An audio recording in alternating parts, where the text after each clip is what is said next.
ప్రియమైన వారలారా, మీ అందరికీ నా హృదయపూర్వక వందనాలు. అందరూ బాగున్నారు కదమ్మా. ఈరోజు వాక్యం చదువుకుందాం. ఎందుకంటే సామెతల గ్రంథంలో యవ్వనుల గురించి బహు జాగ్రత్తల గురించి రాసి ఉంటుంది.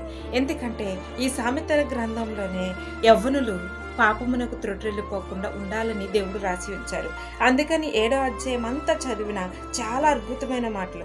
అందులో యవ్వనుల మధ్య బుద్ధి లేని పడుచువాడు ఒకడు నాకు కనబడినట. ఎలాగా, ఏ విధంగా ఈ లోకము చాలా పాపముతో నిండి ఉన్నది. అందుకనే ఇక్కడ ఒక మాట ఉచ్చరించి ఉన్నది. ఇదివరకంట సంత వీధులలోనూ ఇదివరకు ఎక్కడెక్కడో పాపము పొంచి ఉండేదంట. ఇప్పుడు వీధులలోనే మూలంలోనే పొంచి ఉందట. నా తమ్ముడు, నా చెల్లి, నా సహోదరుడా, నా సహోదరి, నీతోటి నాతోటి దేవుడు మాట్లాడుతున్నారు. ఎందుకంటే ప్రతి ఒక్కరము ఏదో ఒక త్రోవ సాతానికి ఇస్తున్నాము. ఇక్కడ ఎలాగంటే అది ఈడ్చుకుని పోతుందంట. ఇక్కడ మంచి మాట ఇంకొకటి ఉంది తెలుసా.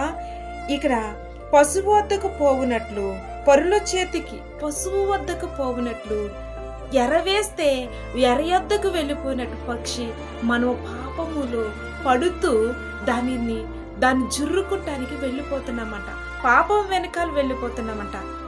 బీ కేర్ఫుల్ అంటున్నాడు దేవుడు. బహు జాగ్రత్త నా తల్లి, బహు జాగ్రత్త నా సహోదరుడా.